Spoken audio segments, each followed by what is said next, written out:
Bismillahirrahmanirrahim. Welcome to Wellness Byte. Today we will discuss second lecture of cash flow statement. In last lecture we will discuss what are the purpose of preparing cash flow statement and what is meant by flow, what is meant by inflows, what is meant by outflows. तो आज हम इसको ज़रा further discuss करके फिर इसके format की तरफ आते हैं। तो कल हमने डिस्कस किया था कि अगर हम कैश रिसीव करें तो वो हमारे पास इनफ्लो होगा, ठीक है, और इनफ्लो का मतलब प्लस। और अगर हम कैश पे करें तो वो हमारे पास आउटफ्लो होगा और आउटफ्लो का मतलब माइनस। अब हम इसको ज़रा थोड़ा सा फर्दर डिस्कस करते हैं कि हमने चैप्टर 1 में भी पढ़ा था, चैप्टर 2 में भी पढ़ा था, जर्नल में भी पढ़ा था और भी उससे ज़्यादा आगे पढ़ा था। तो हमने पढ़ा था कि एसेट परचेज़ करें अगर हम, उसका मतलब एसेट इंक्रीज़ हो रहा है, और अगर एसेट इंक्रीज़ हो रहा है तो देन क्या होगा, जब आपने एसेट परचेज़ किया वो एसेट आपका इंक्रीज़ हुआ, एसेट इंक्रीज़ होगा तो आपके पास कैश कम हो जाएगा क्योंकि आप कैश पे करेंगे। जब आप कैश पे करेंगे तो आपके पास आउटफ्लो होगा, और आउटफ्लो का मतलब है कि कैश कम हो जाएगा। इसी तरह से अगर हम एसेट सेल करते हैं तो क्या हो जाएगा, आपके पास एसेट डिक्रीज़ हो जाएगा और आपके पास कैश आएगा, वो आपके पास इनफ्लो होगा। तो इनफ्लो का मतलब है कि कैश आपके पास प्लस होगा। अब इस सारी चीज़ को अगर हम सम अप करें तो वो ये है कि अगर एसेट इंक्रीज़ होता है आपके पास तो ये आउटफ्लो होगा, और आउटफ्लो का मतलब है माइनस। और अगर एसेट आपके पास डिक्रीज़ होता है तो ये आपके पास इनफ्लो है, तो इनफ्लो का मतलब है कैश आपके पास प्लस होगा, ठीक है जी। तो ये था रूल एसेट के लिए कि अगर एसेट इंक्रीज़ होंगे तो कैश कम होगा, कैश कम होगा मतलब कैश का आउटफ्लो है, और अगर एसेट आपके पास डिक्रीज़ होता है तो आउटफ्लो इनफ्लो होगा, और इनफ्लो का मतलब एसेट आपके पास प्लस होगा। सिमिलर रूल है लाइबिलिटी के लिए।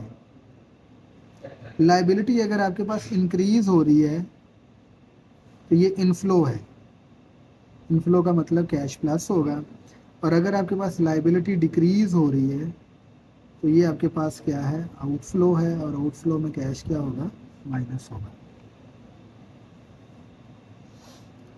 और सिमिलर इसी तरह से कैपिटल की अगर हम बात करें या इक्विटी की बात करें अगर हम, तो इक्विटी में जब भी इनफ्लो होगा तो कैश प्लस होगा, और अगर इक्विटी हमारे पास इंक्रीज़ होती है तो आउट इनफ्लो होगा, और अगर इक्विटी हमारे पास डिक्रीज़ होती है तो हमारे पास आउटफ्लो होगा, और जो कि माइनस है। लेकिन ये सिचुएशन एक्सेप्ट नहीं होती, टेक्निकली भी और लॉजिकली भी पॉसिबल नहीं है कि आपकी इक्विटी में कमी हो। इक्विटी में या कैपिटल में हमेशा इंक्रीज़ ही होता है।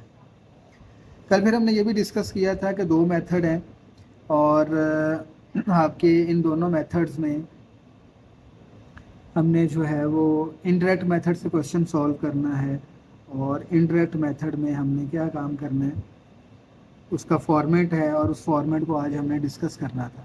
अच्छा जी, हम फॉर्मेट की बात करते हैं तो फॉर्मेट में सबसे पहले नेम ऑफ बिजनेस आएगा, देन कैश फ्लो स्टेटमेंट, आगे उसका मेथड जो है वो आप लिखेंगे indirect method for the year ended, जो भी होगा 31 दिसंबर 2023, 21, 20 जो भी होगा।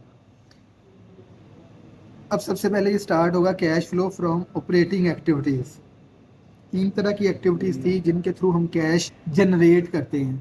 पहली है ऑपरेटिंग एक्टिविटीज़। ऑपरेटिंग एक्टिविटीज़ के बारे में मैं आपको बता चुका हूँ कि ये प्रिंसिपल रेवेन्यू प्रोड्यूसिंग एक्टिविटीज़ हैं, ऐसी एक्टिविटीज़ जिनको करके हम रेवेन्यू जनरेट करते हैं, रेवेन्यू अर्न करते हैं, रेवेन्यू कमाते हैं। तो जो आप क्वेश्चन स्टार्ट करेंगे वो स्टार्ट करेंगे प्रॉफिट बिफोर टैक्स से। हम ये भी डिस्कस कर चुके हैं कि हमें एक इनकम स्टेटमेंट गिवन होगी और एक बैलेंस शीट गिवन होगी जिसमें 2 साल का डाटा होगा। तो इस तरह करके एक इनकम स्टेटमेंट आपको गिवन होगी, और इनकम स्टेटमेंट में आपने यहाँ से क्वेश्चन स्टार्ट करना है। ये जो लिखा हुआ है नेट प्रॉफिट बिफोर टैक्स, ये वाली वैल्यू जो आपको गिवन होगी एज इट इज़ जाके यहाँ पे आप लिखेंगे प्रॉफिट बिफोर टैक्स और उसकी वैल्यू यहाँ पे लिख देंगे। फिर आपने एडजस्टमेंट करनी है कुछ नॉन कैश आइटम की, कुछ ऐसी आइटम्स जो कि नॉन कैश हैं, जैसे फॉर एग्जांपल डेप्रीसिएशन है। अगर हम डेप्रीसिएशन की बात करें तो डेप्रीसिएशन की एंट्री हम यही पास करते रहे, डेप्रीसिएशन एक्सपेंस डेबिट और एक्यूमुलेटेड डेप्रीसिएशन क्रेडिट।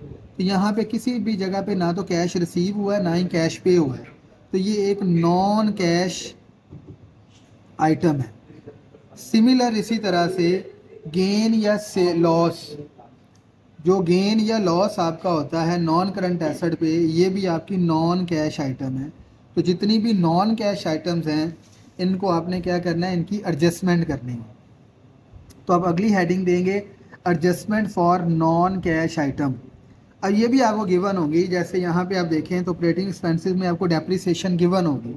तो अब ये देखिए ये डेप्रीसिएशन यहाँ पे माइनस हुई हुई है, तो आप क्या करेंगे कि इस डेप्रीसिएशन को यहाँ पे जाके ऐड कर देंगे। जो इनकम स्टेटमेंट में माइनस हुआ हुआ है उसको जाके यहाँ पे रिवर्स कर देंगे, ऐड कर देंगे। इसी तरह से ये देखिए loss on sale of asset, ये भी माइनस हुआ है, loss on sale of asset ये माइनस हुआ है, इसको भी जाके आप ऐड कर देंगे loss on sale of non current asset. इसी तरह से अगर कोई गेन दिया हुआ है तो ये देखिए gain on sale of fix asset या नॉन करंट एसेट, तो ये ऐड हुआ है। तो जो इनकम स्टेटमेंट में ऐड हुआ है उसको जाके आप कैश फ्लो में लेस कर देंगे। तो जो जो इनकी वैल्यूज़ आएंगी, डेप्रीसिएशन की वैल्यू है, उसके बाद लॉस की है, गेन की है, उसको आप माइनस करने के बाद जो आपके पास आंसर आएगा उस आंसर को आप कहेंगे एडजस्टेड प्रॉफिट या operating profit before working capital changes. फिर उसके बाद आप हेडिंग देंगे वर्किंग कैपिटल चेंजेस। अब वर्किंग कैपिटल क्या होता है ये भी हम डिस्कस कर चुके हैं कि जो वर्किंग कैपिटल है ये चैप्टर नंबर 4 में हम डिस्कस कर चुके हुए हैं कि वर्किंग कैपिटल में आता है current assets minus current liabilities.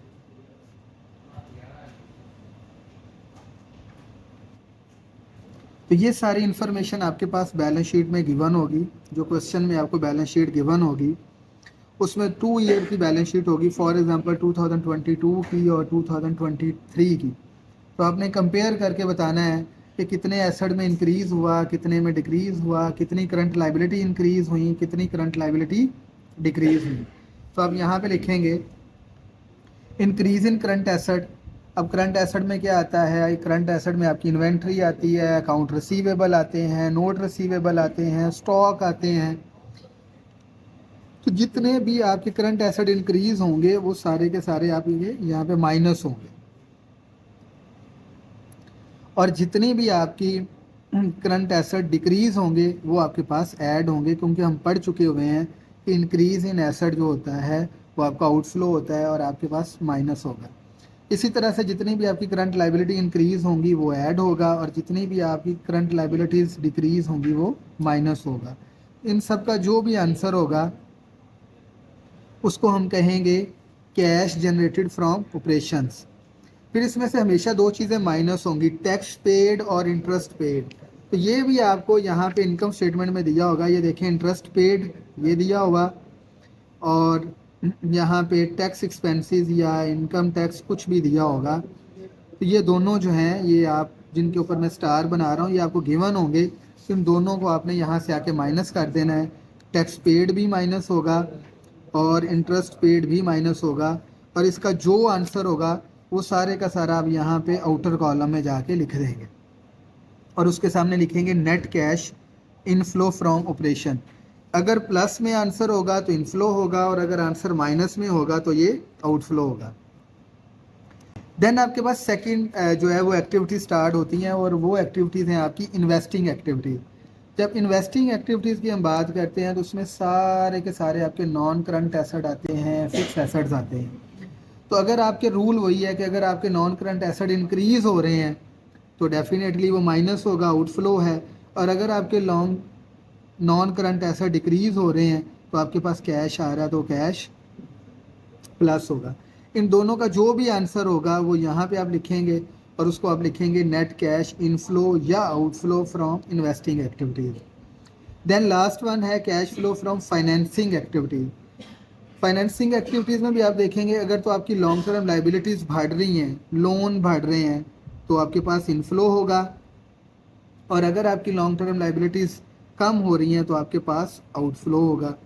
इसी तरह से अगर आपकी इक्विटी इंक्रीज़ हो रही है तो भी इनफ्लो होगा, और आपने जितना डिविडेंड पे किया है वो आप हमेशा माइनस करेंगे। तो इनका भी जो आपके पास आंसर आएगा वो आप लिखेंगे नेट कैश इनफ्लो या आउटफ्लो फ्रॉम फाइनेंसिंग एक्टिविटीज़।